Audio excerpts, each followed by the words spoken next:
The NBA postseason is in full force now, and for every team, there is one major overarching goal that is to win the NBA championship. Everything else is simply secondary to that, but for some teams and some individual players, a championship just means that much more. Whether it's players trying to prove themselves, players trying to add to their legacy, or head coaches trying to become a championship winning coach and just have some stability at their spot, or franchises looking to grab their first, it is not just an NBA championship for a variety of teams. There are some major implications. Let's break it down. Welcome back to State of the Association. I'm your host, Nash Roberts. Starting off here, we have the Oklahoma City Thunder, and this would really change the way that we perceive both player development as well as smaller market teams.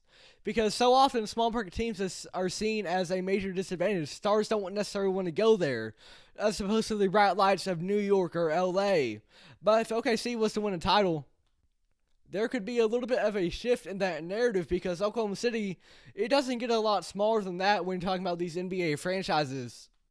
And especially in regards to the manner in which they would win a title with these largely homegrown players, from Chet Holmgren to J-Dub to Lou Dort, as well as that small market community really allowing fans to feel a deeper connection with these players. It would really flip the narrative of small market teams on its head, because people follow the winners. And if OKC can do it, why can't the likes of a Minnesota do it?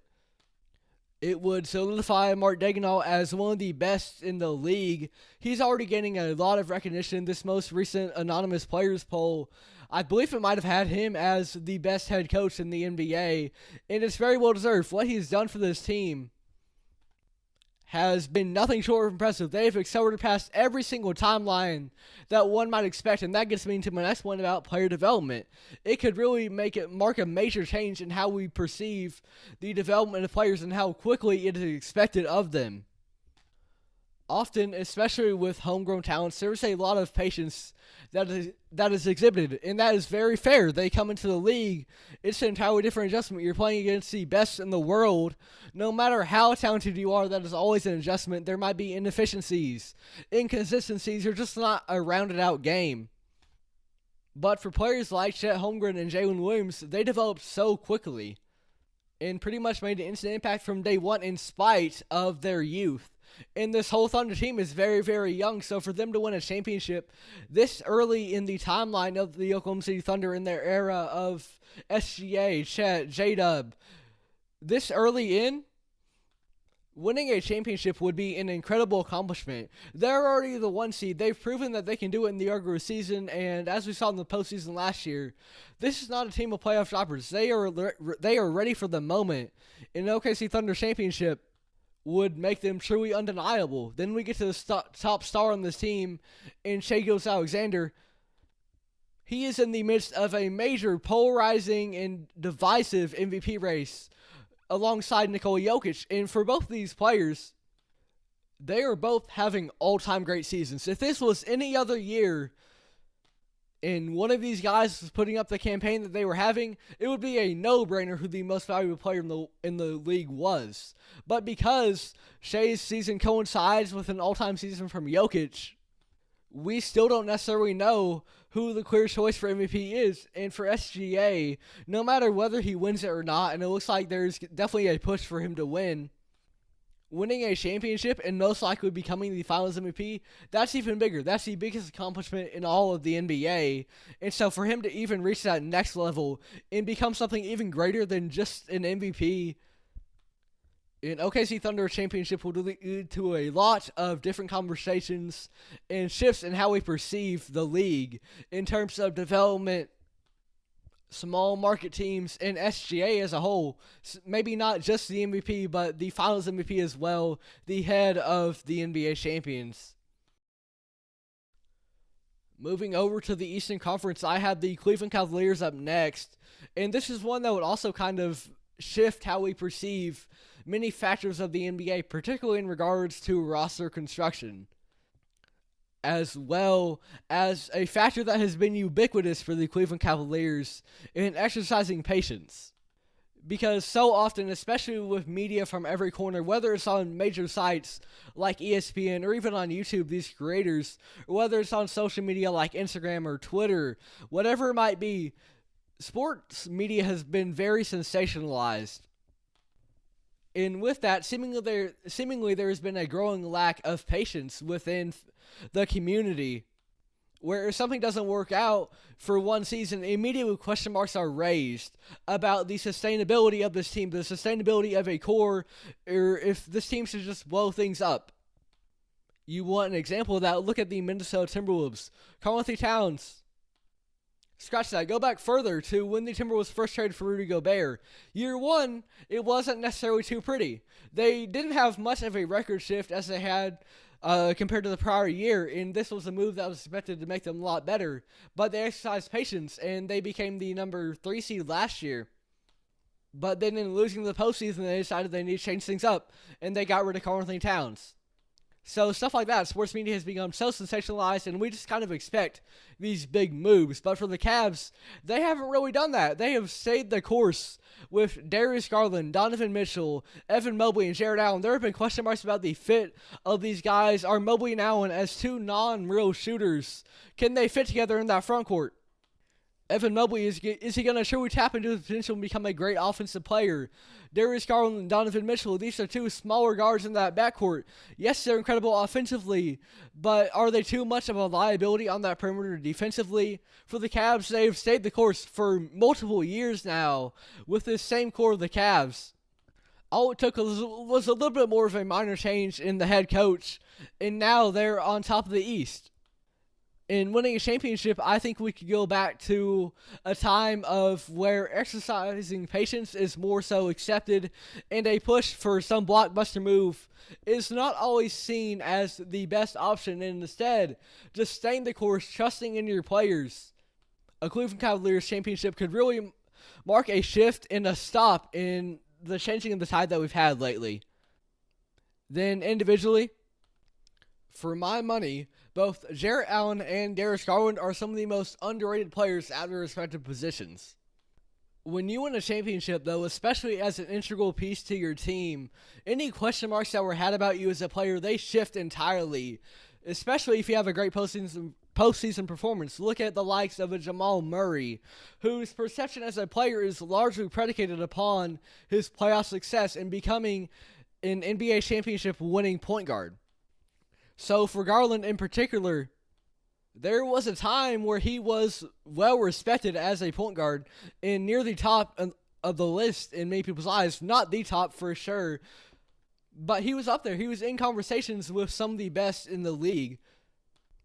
A absolutely definitive top 10 point guard, but now through injuries, through sharing more of a role with his co-stars, and so maybe the production isn't as gaudy as it had been, Darius Garland isn't heard about as much anymore, at least from what I'm seeing in media. So for Darius Garland to win a championship, especially as a point guard in which you set the tone for your entire offense, that would be a massive boost to his legacy and get him into some conversations once again. Then for Jarrett Allen, it's all about his style of play. Same thing with Evan Mobley to a lesser extent. These are two big men who don't necessarily excel in spacing the floor, but they are both really, really good defenders as well as incredible post players. And that's a style of big man that is slowly just seeming further and further like a thing of the past. You look at the likes of some of the best in the league right now. Nikola Jokic is revolutionary in his offense, one of the best passers, period, that we've ever seen. Karl-Anthony Towns, one of the best shooting bigs of all time. It is so often seen as not enough for a big man to simply be more traditional, but for these two, if they win a championship at the highest level, then there is more an acceptance of that traditional big role once again. And for this team as a whole, talking about the duos of, on offense, you've got Mitchell and Garland, on defense, you've got Mobley and Allen. Going back to the patience, tying all of this together from the fits, from the play styles of these guys, with the question marks about their fits. If they put it all together and they win at the highest level, especially with what we saw from Boston last year, with the question marks surrounding Brown and Tatum for a long time about their fit together, there's going to be a major shift, in my opinion, in terms of focusing on duos that are not necessarily complementary to each other at first glance. Because I think often when you look at duos along the history of the NBA, Michael Jordan, Scottie Pippen, or guys like Shaq and Kobe, these are positions that are complementary to each other. The wing pair in Jordan and Pippen, the big and the guard in Kobe and Shaq. You can easily see how they would play well alongside one another, but when you have someone like Brown and Tatum, who do a lot of the same stuff, or on offense here, Mitchell and Garland, or on defense, Mobley and Allen, there are more question marks that are raised about if these two are really complementary to each other or if they are too contradictory because they have similar skill sets. But we saw it with Boston last year. There were question marks about Brown and Tatum. They won a title. If Cleveland does the same, I think there will be a more accepted style of roster construction in which you can allow your co-stars to be complementary to each other, because that allows, especially with so much talent that is in the league now, if someone's having an off night, his co-star is more than ready to step up. So a Cleveland championship could really mark a shift in how we view roster construction. From patience to the fit of players, it could really change the dynamic of the NBA. Moving back over to the Western Conference, we have former Cleveland Cavaliers superstar LeBron James and the Los Angeles Lakers. For the Lakers, this is a very, very prestigious franchise that expects nothing but the best. And for so long, this franchise has experienced success after success, whether it was Jerry West, Wilt Chamberlain, Magic Johnson, Kareem Abdul-Jabbar, to Kobe Bryant and Shaquille O'Neal, to LeBron James now, and Luka Doncic. This team has nothing but the best for so much. And for so long, so frequently, they are near the top of the league with some superstars at the helm. So they expect a lot from their team each and every year. So for the organization as a whole, a championship for the Lakers, another one, would just be another title to add to their already prestigious lineage, historic lineage, and keep them solidified as perhaps the most prestigious franchise in the history of the association. For some individual players, LeBron James, this would be his 5th ring, and that draws him ever closer to Michael Jordan. Now, when discussing the 2 greatest players of all time, oftentimes one of the debates that is brought up most frequently is that Jordan has 6 rings, while LeBron only has 4. And so to bridge that gap, to narrow that gap a little bit more to just 1, that only makes the conversations closer. And there's never going to truly be a definitive answer to the question of the greatest of all time. People are going to have their opinions. But LeBron James is absolutely chasing greatness, and he wants that 5th ring.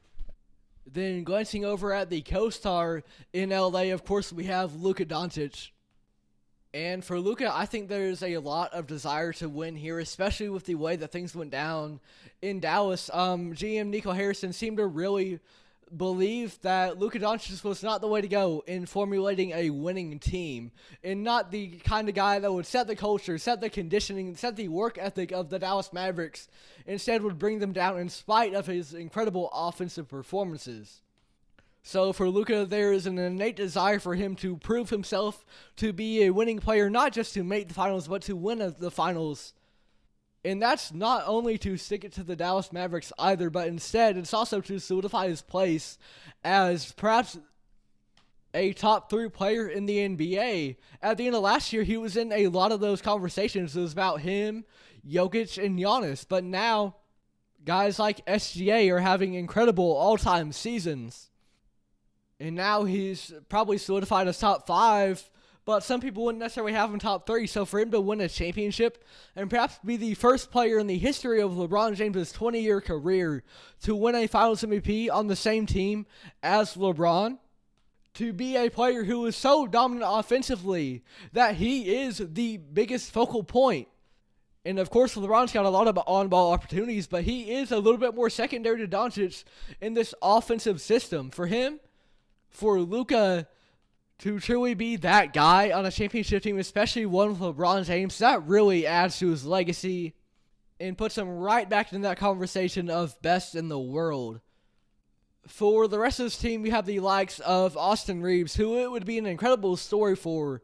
This no-star recruit coming out of high school who went undrafted, worked his way up to becoming the third option on a team, but not any team.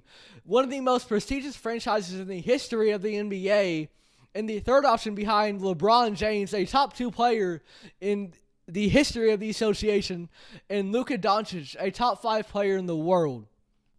That's incredible company and an incredible franchise to be putting yourself out there for. And so from the start that Austin Reeves got, it's an incredible story for him and one that can best be capped off by winning an NBA championship. Examining the rest of this roster, Jackson Hayes, to start off this NBA postseason, he has seen his role diminish. But especially post Luka Doncic trade, he really kind of found his spot in the league with the Lakers. Now, not necessarily someone that you can trust to give 30 minutes a night, but as at least a rotational big man. That's better than being on the outside of the league entirely. To have a spot even, Jackson Hayes kind of solidified himself with that. And he played pretty well alongside Luka and LeBron. And now he's seeing his role get smaller in the playoffs. But for him, this has been a good year for Jackson Hayes in terms of redefining himself as a proper NBA player. Then we get to the head coach of this team in JJ Redick. This is someone coming in with no real prior massive head coaching experience. And the Lakers, they took a little bit of a gamble on him. They believed that he had a good mind for the game as exhibited by his podcast and by the time they spent playing in the NBA. And he has lived up to that. Now, maybe not every single decision that he's made has been the correct, absolute, definitive, right move. But as an NBA head coach, that's never going to be the case, and especially playing for an organization like LA and coaching someone like LeBron James with the fan base that he has, there's always going to be a microscope watching you, magnifying everything that you do, closely examining it, seeing if you might need to be a scapegoat. But for JJ Redick, winning a championship in his first year as an NBA head coach would be incredible. And we are aware that he's a great mind for the game, but how necessarily does that apply to being a great head coach? You can surely prove that by winning a title, and I've been really impressed by JJ Redick, but a championship would just take that to the next level. So for the Lakers, there's a lot on the line here, from organizational expectations to JJ Redick solidifying himself as an absolute NBA-level head coach, to LeBron chasing that 5th ring, Luka proving he can be a proper winning player at the highest level, and Austin Reeves, what a story it would be for him. An NBA championship would certainly do wonders for the Los Angeles Lakers. Moving back over to the Eastern Conference, we have the Boston Celtics, and a championship victory for them would really silence any doubts that are to be had about this team, especially for the likes of Jason Tatum. Now, Tatum, in pretty much everyone's eyes, is a top 10 player in the NBA. In many's eyes, a top 5 player, even if he is number 5. But last year, he was not the Finals MVP on his team. The championship came home to the Boston Celtics, but Jason Tatum was not the guy lifting up that Finals MVP. That was instead his co-star in Jaylen Brown. And for a long time, there were question marks about if Boston needed to move on from Jaylen Brown in favor of focusing on just a Tatum-centric team. But then, and whether it's been debated how fair, how deserving this was. I'm not going to get into that. No matter the circumstances, Jaylen Brown was the Finals MVP, not Jason Tatum. So in the mind of the panel determining that decision, they perceived that Jaylen Brown was the most important player for the Boston Celtics in winning that title. And for Jason Tatum, he has dealt with playoff inconsistencies before. He's not necessarily a bad postseason player, but one night he'll drop 19, one night he'll drop 50, and even within the same game, he might go scoreless for 3 quarters and then score about 20 in the 4th. You never necessarily know the full package, the full extent of what you're getting from Jason Tatum in each and every postseason game. And with that, I feel that there is a deep chip on the shoulder of Jason Tatum for him to prove that he can be the best player and be the most important player, be the keystone of a championship-winning team.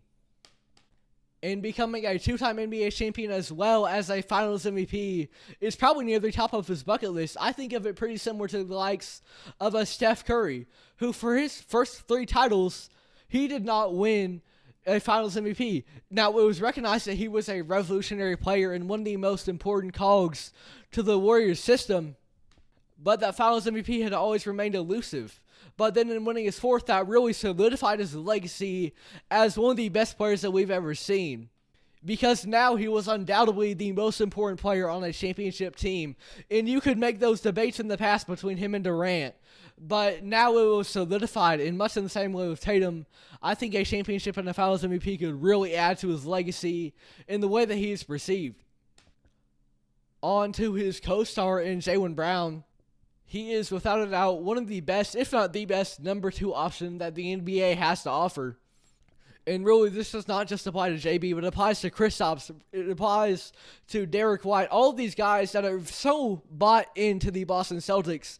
And what they do for this team on a nightly basis is incredible. Through incredible defensive effort and intensity, as well as being amazing offensive players. They all function perfectly within the Boston Celtics umbrella. And it's really admirable, all the work that they do. And winning 2 championships, especially doing so whilst repeating, would make their value that much higher. Derek White, for example, seen as one of the best role players in the NBA, he is undoubtedly the best in the NBA if he is the head of 2 straight NBA championships. Not the head, but you get what I'm saying, a very integral piece of the Boston Celtics system. Same thing with Kristaps Porzingis. This is someone who has quietly been very good for a long time, but especially within Boston, he really fits the system well. An incredible shooter, especially for a big man position. And when we talk about unicorns for big men in the NBA, I don't think Kristaps gets brought up enough as this incredible shooting big man. Great all around for the Celtics. Then to round out that starting 5, we have Jrue Holiday. And much like I had stated in talking about Jamal Murray earlier in reference to Darius Garland and what winning a championship can do for you as a point guard, Jrue Holiday is already a 2-time NBA champion. And he is not the best offensive point guard that you've ever seen, but he is an incredible defensive pest. Nobody on the perimeter wants to be guarded by Jrue Holiday, and especially he fits so well within this team. Everyone can defend on this Boston team, and Jrue Holiday is no different. He sets the tone, because when you have a defensive point guard, so often that is the position in which defense is seen as a little bit lesser of a trait, one that you don't necessarily have to have, especially if you're an incredible offensive player like a Luka Doncic or a Trae Young. So to have a player like Jrue Holiday who's locked in defensively on the perimeter, that really sets the tone for your entire team, because now you're full court pressing and your opposing point guard is never comfortable, and that is who was asked to set the tone for that offense. So having a player like Jrue Holiday really sets the tone. And if he becomes a 3-time NBA champion, I think he's going to be in a lot of conversations. We're going to be having a lot of all-time conversations about Holiday, because a 3-time NBA champion point guard, that's really impressive. Now, I don't want to compare him to some of these guys necessarily, but there are a lot of historic point guards who have not won at the highest level. Think recently like a Russell Westbrook or a Chris Paul who have not yet won. Jrue Holiday, if he wins this year, did not just win one time, did not just win twice, but he won 3 NBA championships. That's incredible for Jrue Holiday. Then you get to the bench of this team, and in particular, Peyton Pritchard. So often when we talk about this Boston team, we talk about the incredible starting 5 of this team. But then you get to the factor of the 6-man. Because every good team, every great team has to have some depth to them. That is what separates the great teams from the best of the best. And Peyton Pritchard is a major part of that depth. This has undoubtedly been his best season yet, and now he's the reigning 6th man of the year. A starter, probably, on many NBA teams, and he's a spark plug on their bench. The development of Peyton Pritchard has been incredible as well, from someone who was maybe seen as a little bit of a weaker player when looking at the Celtics roster to an integral piece of this team. It's been incredible for Peyton Pritchard, and for him to win a 2nd title as well. An NBA championship would mean a lot for the Boston Celtics.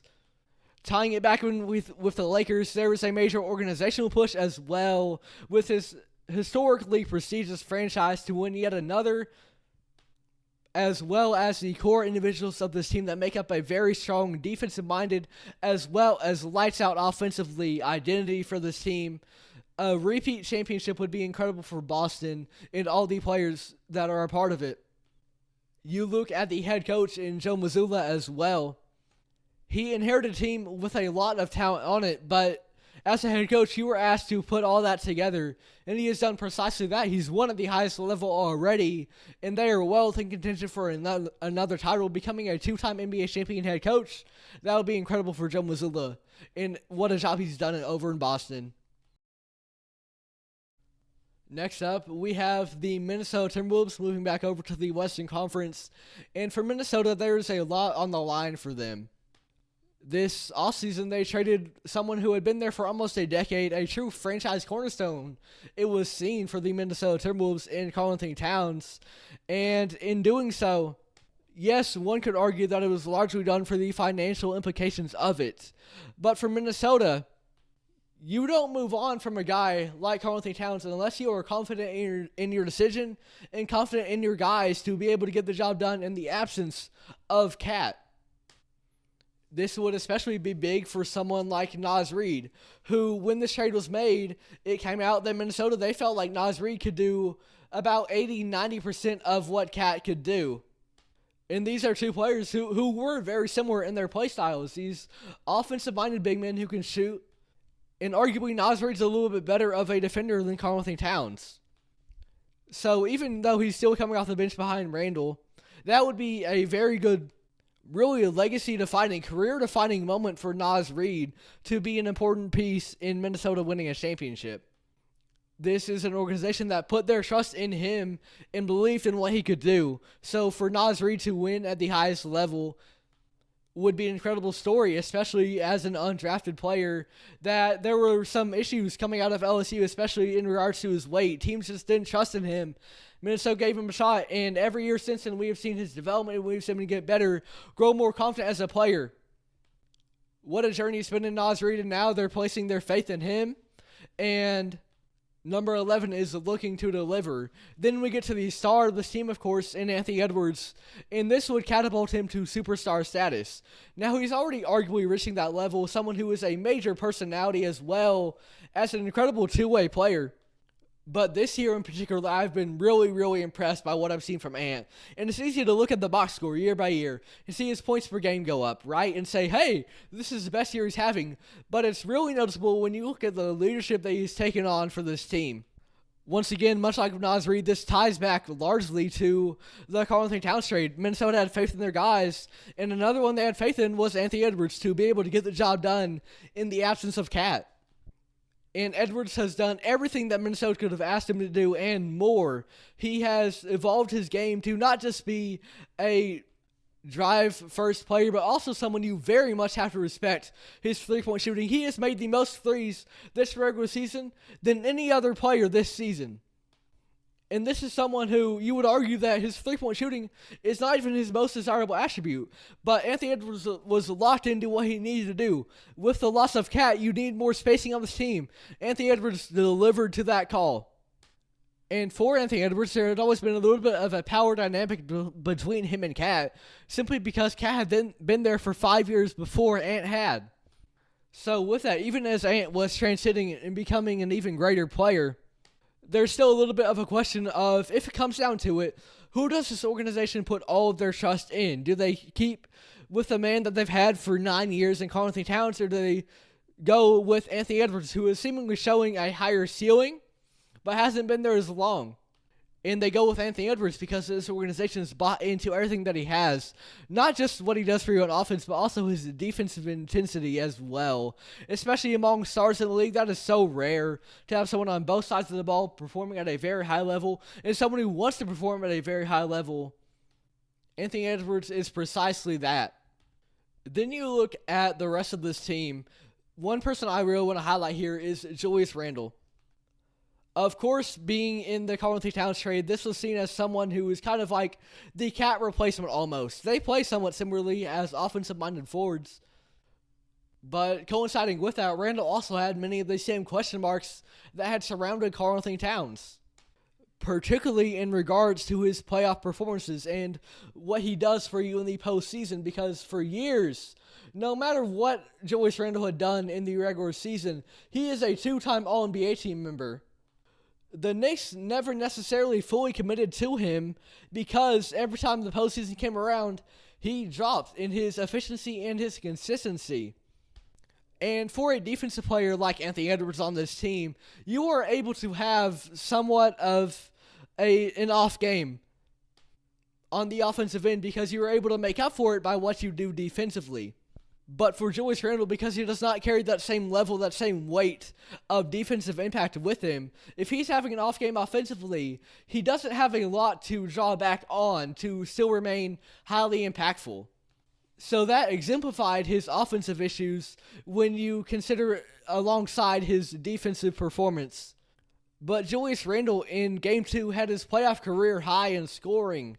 And so it seems like there's a desire, there's an exigence there for Randle to try to turn things around. And if they won at the highest level, if they won an NBA championship, for Julius Randle, it would really be a legacy-defining moment in regards to his positioning in the NBA as someone who, you can trust. Where maybe he wasn't necessarily a liability in the postseason, he just needed the right guys around him like Ant, like Jaden McDaniels at that other forward spot to make up for his defensive capabilities, and for someone like Ant to take on the offensive load and allow Randle to play more within a role. And we've steadily seen that throughout the regular season for Minnesota, in which to start off in Ant, with his leadership, he told Randle that, hey, we're going to fit around you. But as the season went on, it became evident that it was more sustainable for Randle to more so fit within the team. And so for him to win a championship, that really would say a lot about the improvement in the development of Julius Randle as a proper winning player, to be able to buy more so into a role, buy into the team overall, and not just himself. It would be a huge legacy-defining moment for Julius Randle and for Anthony Edwards, with his leadership coinciding with Randle in the way that relationship has developed over time. It would be huge for that first ring in the career of Anthony Edwards as someone who is already looking to achieve superstardom, would put him in even more conversations. Looking at the rest of this team, you have Jaden McDaniels, who is someone who for years now has been an elite defensive player, but there have been question marks about his offensive capabilities, if he's ever going to truly take that leap offensively. And there's been a little bit of a leap this year. Even in the postseason, you see moments of the potential of Jaden McDaniels offensively, just buying more so into his role and really feeling comfortable out there on offense. For him to win a championship as an incredible defensive player, coinciding with that would probably be some more offensive performances. Whether it's consistent, on a nightly basis, that's yet to be seen, but just to have some moments there for Jaden McDaniels to really define himself as a proper, comfortable offensive player for this team, that goes a long way in solidifying his future as a cornerstone for this franchise in Minnesota. Now, another incredible defender on this team is Nickeil Alexander-Walker. For my money, one of the most underappreciated defenders in the entire NBA. Winning a championship here would, in my opinion, make a lot more people see the value of Nickeil Alexander-Walker. Because people remember the winners as well as the manner in which they won. And so for Nickeil to be able to win at the highest level and be an integral part of this Minnesota team, particularly on the defensive end, I think it would draw a lot more eyes on him and really define his value in the NBA. You can't talk about defense, though, without talking about a 4-time Defensive Player of the Year. That is, of course, Rudy Gobert. And for Gobert, an NBA championship has the potential to silence a lot of the doubts that are had about him. Because he is a 4-time Defensive Player of the Year. Accolade-wise, he is one of the best defensive players that we have ever seen. But there's always just something holding him back from people perceiving him as a truly respected player, a truly generational kind of big man, relative to the likes of a Jokic, a rising Wemby, or even an Embiid in certain circumstances, a Giannis. The thing that's been holding back Rudy is, one, what he does for you on the offensive end, because ultimately he is largely predicated on that defense, but also, two, just not yet winning at the highest level. Back when he was on the Jazz, his defensive abilities were called into question a little bit because he was asked to switch on to the perimeter a lot of the time because Utah didn't have a lot of defenders outside of Rudy. So for him to have guys like J-Mac, like Naz Reid, like Anthony Edwards, like Jaden McDaniels, like Nickeil Alexander-Walker, having those guys around him allows Rudy Gobert to be most comfortable where he is most comfortable as an elite rim protector, and winning a title would really put him into more respected conversations as a big who won at the highest level, and with a great defensive team around him, with capable guys where he's not asked to do every single thing, as an incredible championship caliber defensive anchor. Then the last player I want to talk about here is Rudy's teammate, not just in Minnesota, but formerly in Utah, in Mike Conley, who, perhaps unlike Gobert, is one of the most respected and well-liked players at his position. Widely regarded for a long time as one of the most underrated point guards in the league, and then as one of the best point guards to never make an All-Star game, which he then made because of the appreciation, the adoration that fans have for him. For Mike Conley, his role is absolutely not what it once was, but he is a stable presence at that point guard position for Minnesota, directly contradictory to what D'Angelo Russell was. They brought in Conley for more stability. D'Lo might have a night where he gives you 20, the next night he might give you 5. With Mike Conley, he's asked to do a little bit less. He doesn't take as many shots.